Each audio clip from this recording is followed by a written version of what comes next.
বন্ধুরা দেখুন ডিমওয়ালা শিং মাছ দিয়ে আমি কাঁচকলার ঝোল রান্না করব, সেই ভিডিওটি একটু শেয়ার করলাম আপনাদের সঙ্গে।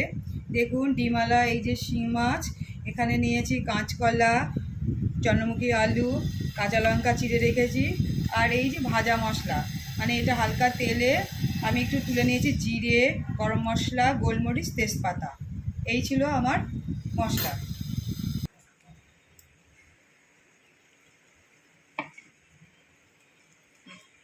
আমি মাছটাকে হালকাভাবে ভেজে নেব। মাছের ডিম রয়েছে সেই জন্য একটু ঢেকে দেবো, নাহলে ফুটবে।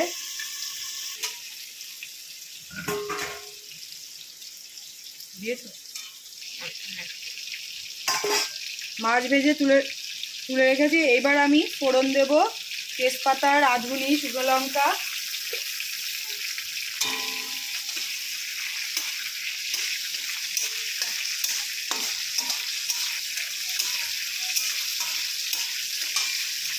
এবার আমি কাঁচকলাকে দিয়ে দেব,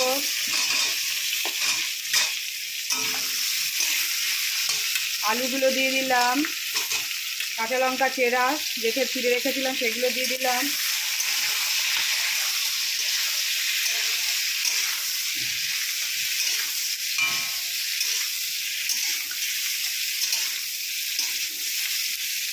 এবার পরিমাণ মতো হলুদ দেব, পরিমাণ মতো হলুদ দিয়ে দিলাম,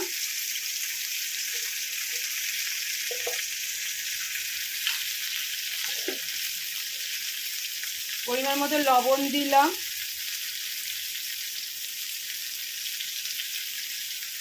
এবার ধনের গুঁড়ো দেব। আমাদের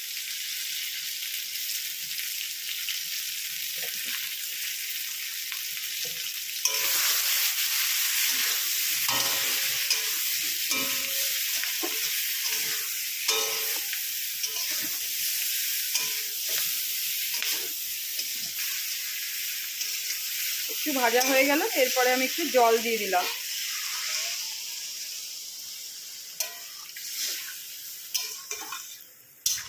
এরপরে ঢেকে দেব।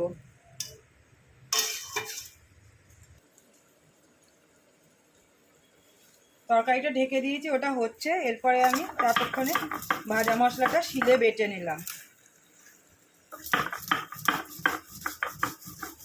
তরকারিটা ফুটে এসছে, ওই জন্য ঢাকনাটা খুলে দিলাম। এবার মাছটাকে, ভেজে রাখা মাছটাকে, শিং মাছটাকে দিয়ে দেব।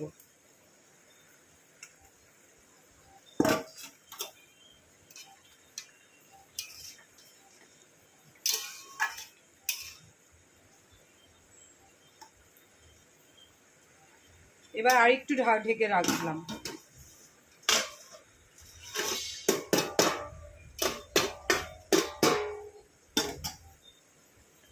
তরকারিটা হয়ে এসছে।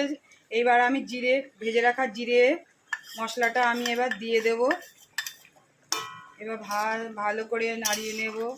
সুন্দর একটা গন্ধ বেরিয়েছে।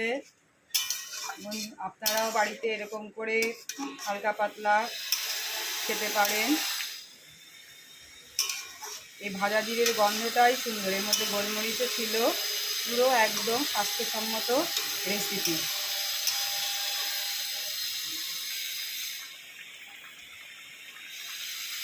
দেখুন হয়ে গেছে। আর কাঁচকলা দিয়ে ডিমওয়ালা শিং মাছের ঝোল, একদম স্বাস্থ্যসম্মত রেসিপি। ভিডিওটি যদি ভালো লেগে থাকে তাহলে আপনারা লাইক, শেয়ার, কমেন্টস করবেন। আপনারা বাড়িতে খেয়ে দেখবেন। দেখা হবে পরের ভিডিওতে। টাটা। এবার দেবো খেতে।